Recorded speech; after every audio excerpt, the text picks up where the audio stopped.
কিন্তু সেই দিক শিক্ষা দিতে গিয়ে যে 10 কুমারীর বিশেষ বিশেষ উদাহরণটি আমরা সংক্ষেপে একটু আলোচনা করতে চাই। আমি পাঠ করছি এবং সেভাবে আমরা পরে আলাপ করব। মথি 25 অধ্যায়। তখন স্বর্গরাজ্য এমন 10 জন কুমারীর তুল্য বলিত হইবে, যাহারা আপন আপন প্রদীপ লইয়া বরের সহিত সাক্ষাৎ করিতে বাহির হইল। তাহাদের মধ্যে 5 জন নির্বুদ্ধি আর 5 জন সুবুদ্ধি ছিল। কারণ যাহারা নির্বুদ্ধি তাহারা আপন আপন প্রদীপ লইল, সঙ্গে তৈল লইল না, কিন্তু সুবুদ্ধিরা আপন আপন প্রদীপের সহিত পাত্রে করিয়া তৈল লইল। আর বর বিলম্ব করাতে সকলে ঢুলিতে ঢুলিতে ঘুমাইয়া পড়িল। পরে মধ্যরাত্রে এই উচ্চ রব হইল, দেখো বর তাহার সহিত সাক্ষাৎ করিতে বাহির হও।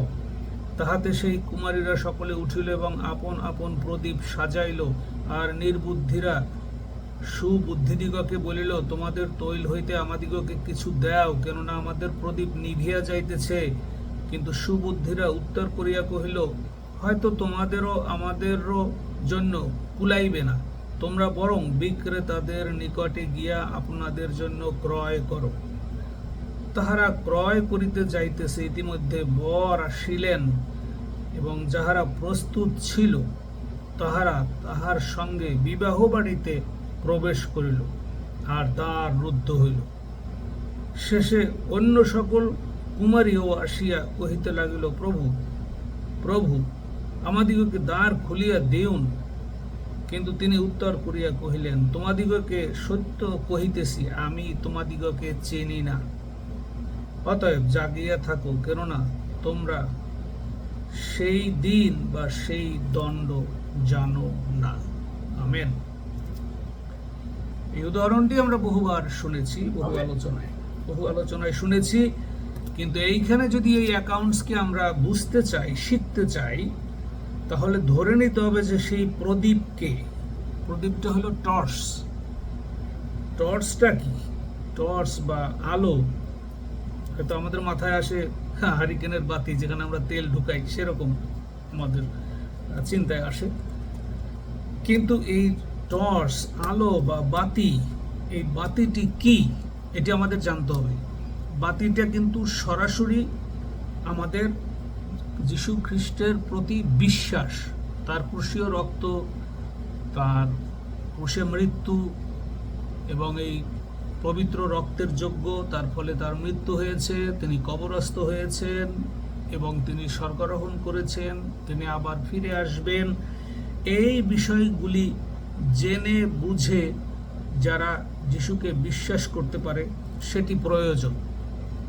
কিন্তু অনেকেই বিশ্বাস করে, কিন্তু বিশ্বাসের মধ্যে কিছু দুর্বলতা থাকে, এবং সেই দুর্বলতার কথা বলতে গিয়েই বলা হয়েছে তৈলের কথা। এখানে তৈল সমান সমান হবে হোলি স্পিরিট। সরাসরি টর্চ বা বাতি হইল বিশ্বাস, যিশুতে বিশ্বাস।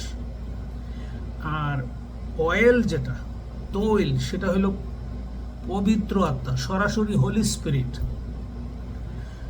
এখন যার বিশ্বাস স্ট্রং, সে যিশুকে সেইভাবে বিশ্বাস করার ফলে যে পবিত্র আত্মা ভিতরে প্রবেশ করেছে, সেটা হইল হোলি স্পিরিট বা পবিত্র আত্মা।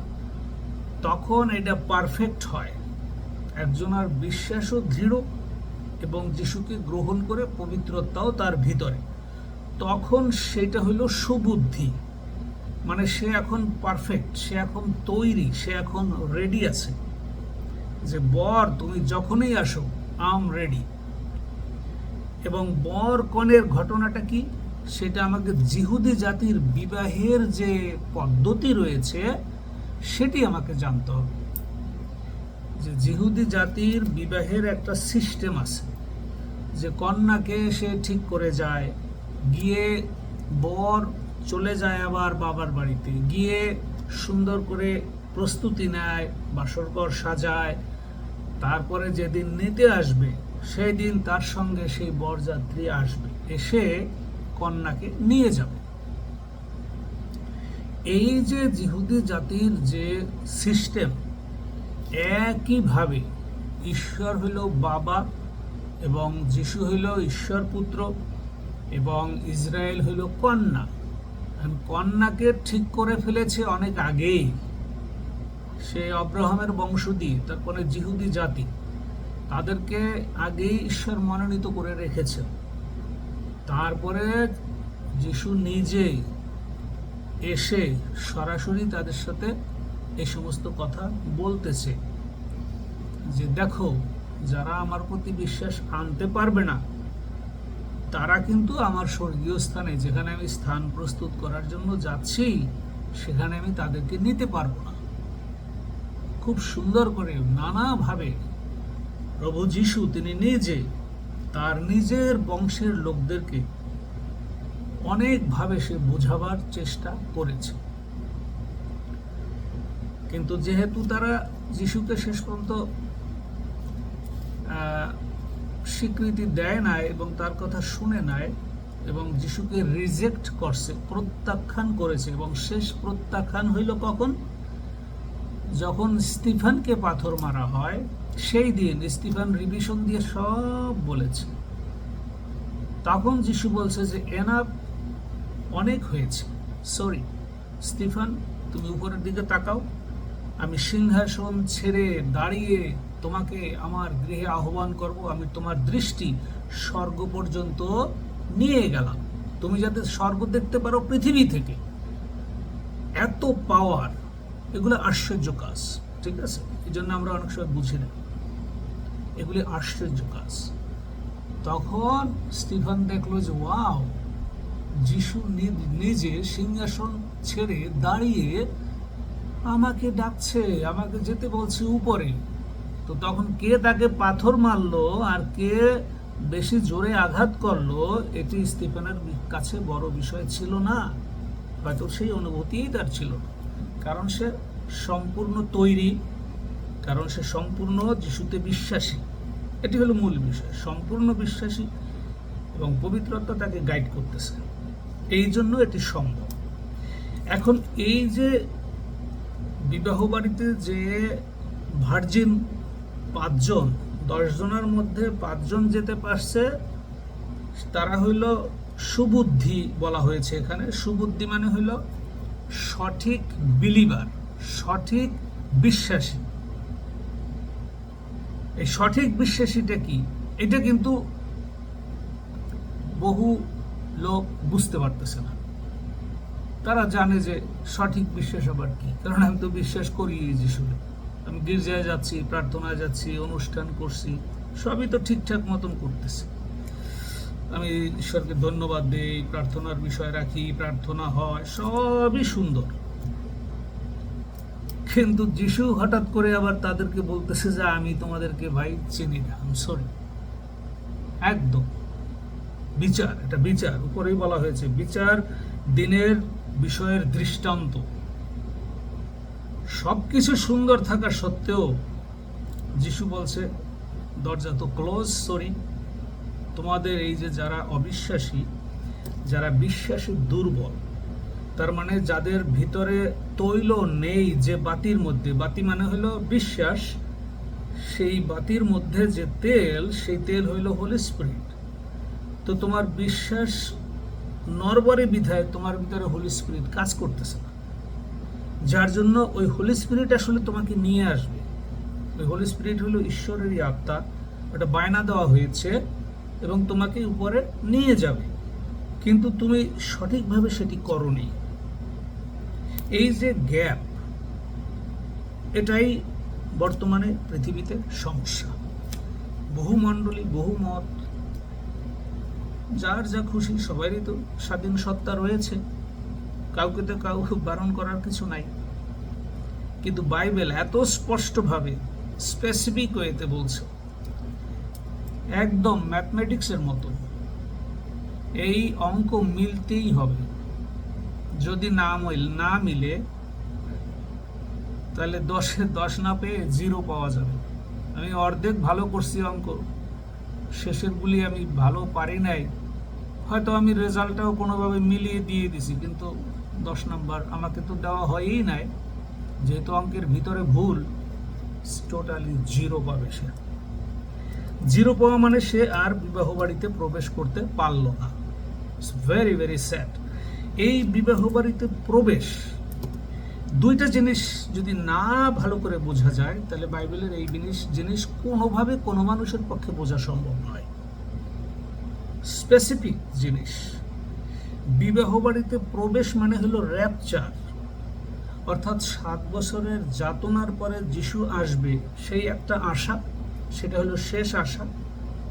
আর র্যাপচারের সময় যিশু আসবে মধ্য আকাশ পর্যন্ত, এবং এই যাদের হৃদয়ে তৈল আছে, মানে হোলি স্পিরিট আছে, শুধু তাদেরকে উপরে নিয়ে যাবে, অন্যদেরকে কিন্তু নিবে না।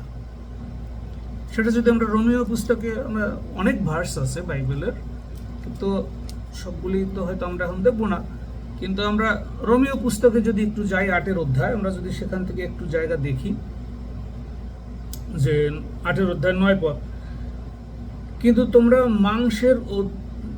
মাংসের অধীনে নও, আত্মার অধীনে রহিয়াছ, যদি বাস্তবিক ঈশ্বরের আত্মা তোমাদের মধ্যে বাস করেন।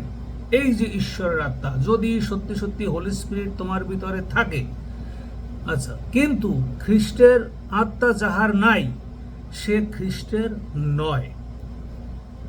আচ্ছা, এখানে কিভাবে শেষ করছে দেখেন, ঈশ্বরের আত্মা যার ভিতরে নাই, আবার এখানে বলা আছে যে ঈশ্বরের আত্মা দ্বারা যারা চালিত, তাদের বলা হয় ঈশ্বরের পুত্র। অর্থাৎ এই হোলি স্পিরিট যাদের ভিতরে আছে, ঈশ্বরের আত্মা যার ভিতরে আছে, এই হোলি স্পিরিট, তার হইল পরিপূর্ণ সুবুদ্ধি। সে সুবুদ্ধি মানে হইল প্রকৃত বর্ন অ্যাগেইন বিলিভার্স। পুরাতন নিয়মে বর্ন অ্যাগেইন কথাটা বলা হয় নাই, পুরাতন নিয়মে ছিল বিলিভার্স, বিশ্বাস এবং কাজ দিয়ে ঈশ্বরের প্রীতিপাত্র যারা হয়েছে সেই গ্রুপ। আর যিশুর ক্রুশীয় রক্তের পরে বলা হচ্ছে যে এই যিশুর পবিত্র রক্তের যোগ্য সম্পূর্ণভাবে বুঝে বিশ্বাস করে যিশুকে যখন গ্রহণ করা হবে, যখন 1 অধ্যায় 12 পদে যেরকম বলা হয়েছে, যত লোক তাহাকে গ্রহণ করিল, রিসিভড করতে হবে, অর্থাৎ যিশুকে তার কাছে ক্ষমা চেয়ে আহ্বান জানাতে হবে। সেইভাবে এটা হলো নতুন নিয়মে এসে চেঞ্জ, বিশাল চেঞ্জ। যখনই সে বিশ্বাস করে যিশুকে গ্রহণ করলো, হোলি স্পিরিট ইনসাইড, তখন হোলি স্পিরিটই হলো খ্রিস্টের আত্মা।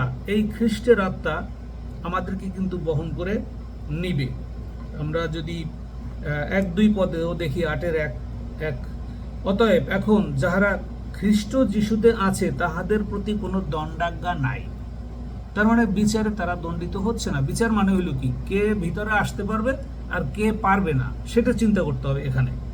এখানে বিচারটা হলো যে কে বিবাহ বাড়িতে প্রবেশ করতে পারবে আর কে পারবে না, সেই বিচার।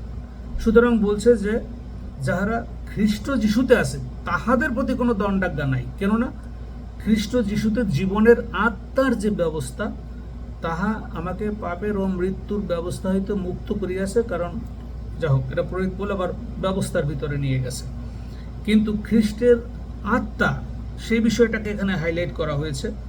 এবং 11 পদে যদি একটু দেখি, এই রোমিও 8 অধ্যায় 11 পদে কি বলা আছে, অতএব হে ভাতৃগণ, 11 পদে, আর যিনি মৃতগণের মধ্য হইতে যিশুকে উঠাইলেন,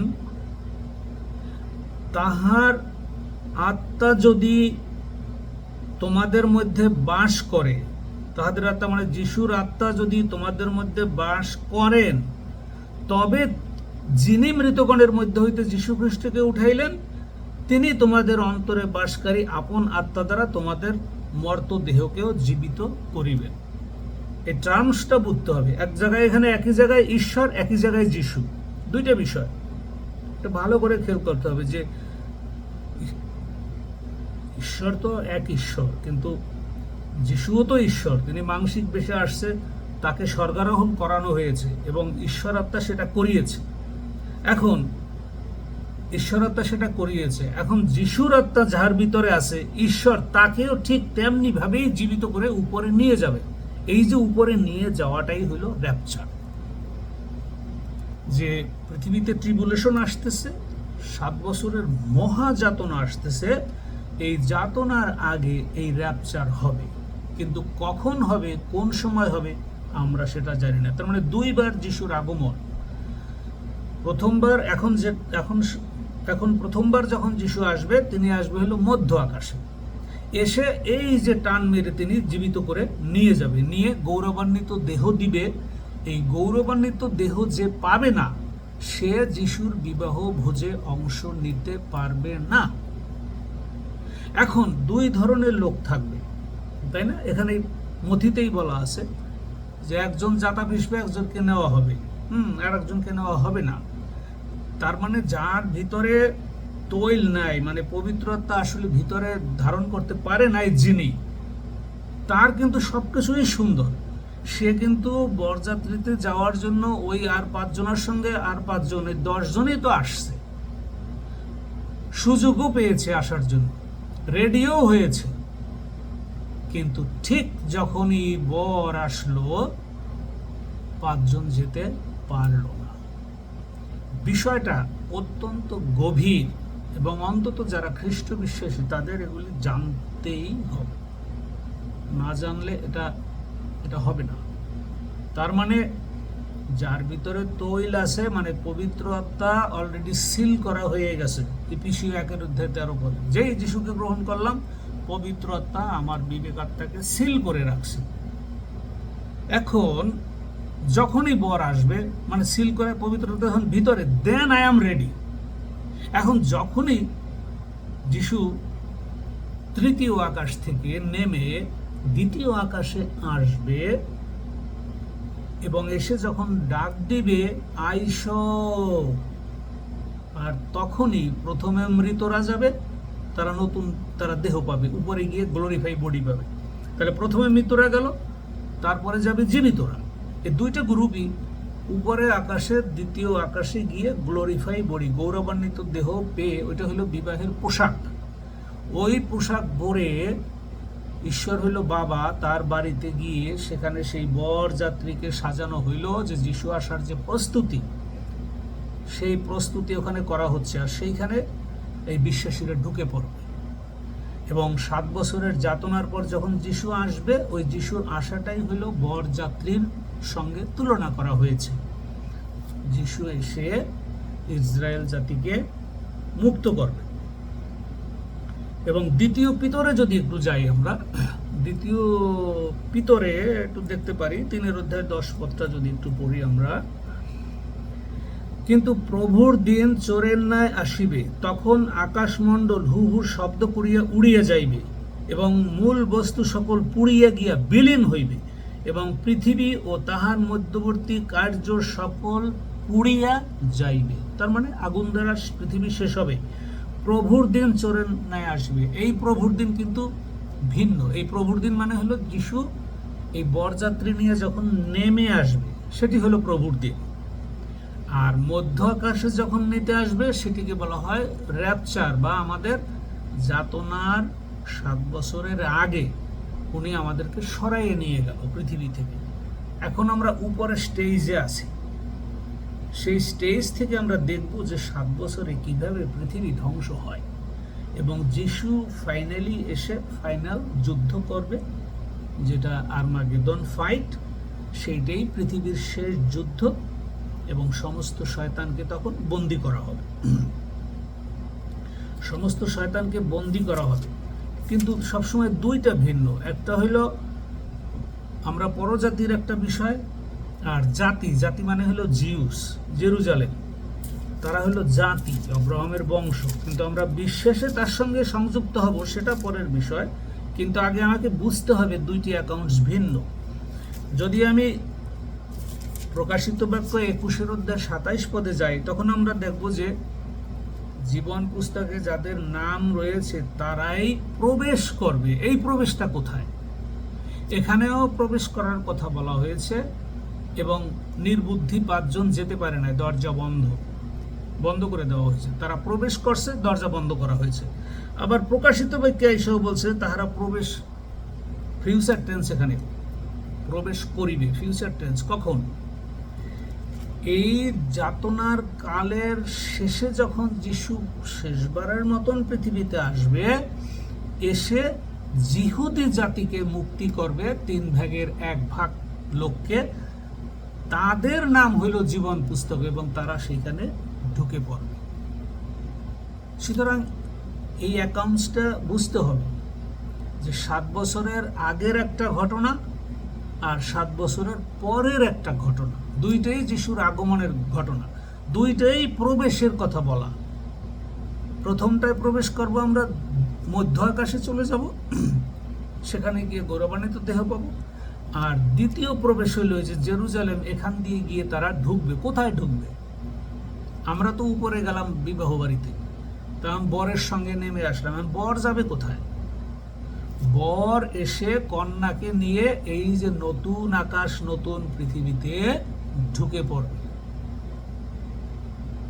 বোঝা গেল বিষয়টা, যে বরের সঙ্গে তো যত বিশ্বাসী আছে সবাই আসতেছে, স্বর্গদূতরাও আসতেছে, কিন্তু জেরুজালেমকে সম্পূর্ণভাবে এখনো মুক্ত করা হয়নি। এখন শেষে এসে যিশু ওই 3 ভাগের, সকরীয় ভাববাদীতে আমরা দেখব 1/3 যিশু খ্রিস্ট কি করলো? সরাসরি ওই নতুন আকাশ নতুন পৃথিবীর 1000 বছরের মধ্যে তারা তাদের প্রবেশ করিয়ে দিল। তাহলে ওইখানে একটা প্রবেশ আর এইখানে একটা প্রবেশ, এই দুইটা জিনিস জানা খুবই প্রয়োজন, এবং প্রত্যেক খ্রিস্ট বিশ্বাসী যেন এটা জানতে পারে, বুঝতে পারে, সেই প্রার্থনা করি। এবং বুঝে শুনে যিশুকে যারা গ্রহণ করবে তাদের ব্যবহার, কথা, চরিত্র, অন্যকে উপকার করা, এই সমস্ত গুণাবলী তার ভিতরে ভরা থাকবে, এবং প্রথমেই হিংসাটা কাট হবে আগে, কারণ এখন হিংসা বিদ্বেষ দিয়ে পৃথিবী ধ্বংস হবে, ঠিক আছে?